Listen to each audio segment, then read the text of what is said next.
Écoutez, regardez. En visite au Mali, la ministre allemande des Affaires étrangères a pressé le gouvernement de transition de cesser de coopérer avec les forces russes, invoquant la décision annoncée lundi par l'Union européenne d'arrêter ses missions de formation et d'entraînement de l'armée. Et la ministre s'est attirée une fin de non-recevoir de son homologue malien. J'ai dit très clairement que cela concerne avant tout la mission de formation de l'Union européenne. Nous ne pouvons pas continuer à travailler avec le Mali si le pays ne se démarque pas des forces russes et ce n'est pas le cas actuellement. C'est pourquoi nous ne pouvons pas en l'état poursuivre notre mission ici. Je tiens à préciser que le Mali n'abrite pas de société de sécurité privée comme cela est allégué ici et là. Le Mali a une coopération d'État à État avec la Russie, qui est une coopération de long terme. Et nous souhaitons que chaque partenaire du Mali aussi respecte les choix du Mali. Le Mali fait ses choix en fonction de ses préoccupations également, comme l'Allemagne fait des choix en fonction de sa préoccupation. À l'heure actuelle, quelques 300 soldats allemands participent à la mission de formation de l'UE. Qu'à cela ne tienne, Bamako ne fera pas de différence entre ses partenaires. Le Mali souhaite travailler avec l'ensemble de ses partenaires, y compris l'Allemagne, la Russie, la Chine, les États-Unis, l'ensemble de ses partenaires qui souhaitent nous donner la main pour pouvoir travailler avec nous. Voilà plusieurs mois que le Mali se détourne de la France et de ses alliés européens.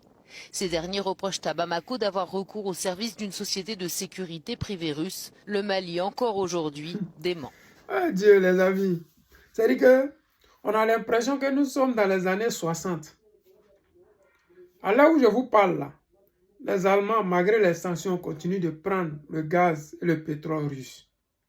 Les Français, à l'heure où je suis en train de vous parler là, continuent de prendre le gaz et le pétrole russe. Ils font comment pour être hypocrites comme ça quand il s'agit des Africains? Ils font comment? Il y a comme l'impression que quand ils veulent, c'est-à-dire que quand ils veulent nous parler, ils nous parlent comme des sous-hommes. C'est-à-dire que eux là, ils sont en palabre avec la Russie. Donc eux, ils veulent que nous, on fasse leurs palabres. C'est des gens comme la Deuxième Guerre mondiale, comme les Français sont venus nous ramasser comme des moutons pour aller combattre pour eux. Et puis quand la guerre est finie, ils ont nommé les enfants généraux. Et puis nous, nos gars, là, on les appelait des tirailleurs sénégalais. On a fait leurs palabres, mais c'est eux là qui ont tiré les bénéfices de ça. Parce qu'après la guerre mondiale, la victoire de la Russie, pour ne pas dire des alliés, ça a permis à la France d'être dans l'OTAN.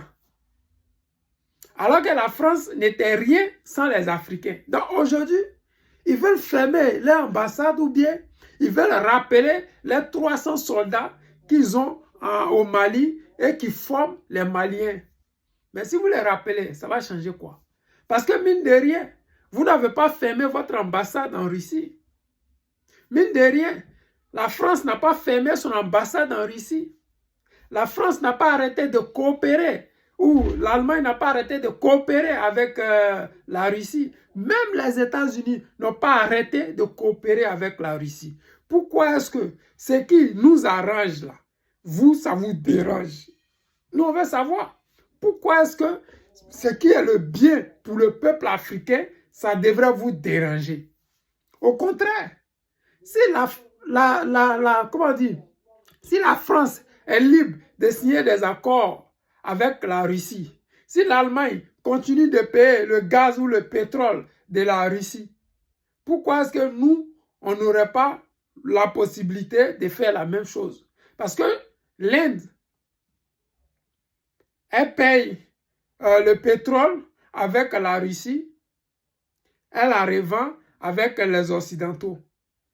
L'Inde paye des rafales avec la France. Pourquoi on ne dit pas à l'Inde ne paye plus le pétrole de la Russie pour nous revendre ça? Pourquoi ils ne mettent pas les sanctions si l'Inde qui achète le pétrole de la Russie pour les revendre? Pourquoi ils ne disent pas à la Chine arrêtez de coopérer avec la Russie, sinon nous avons chassé? C'est-à-dire qu'ils continuent toujours de ne pas nous prendre au sérieux. Mais je suis fier des dirigeants de l'AES. Je suis fier de leur position. Je suis fier de leur façon de voir la chose. Ils ne nous laissent plus humilier. Ils ne laissent plus les ultimatums à la con pour nous distraire. Parce que nous, on sait que la Turquie, elle vend des drones à l'Ukraine.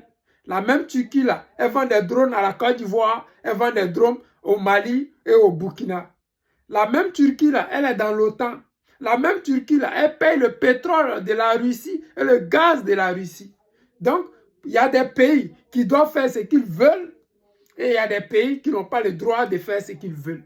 J'ai dit merci aux dirigeants de l'AES de toujours protéger les Africains à travers le monde entier. Protéger notre image. Parce qu'à travers le refus de répondre à cette dame-là, vous démontrez que nous ne sommes plus des sous-hommes, mais nous sommes égaux. C'est ça qui est la vérité. Tu es blanc, tu es noir, tu es jaune, tu es rouge, c'est qui tu veux être.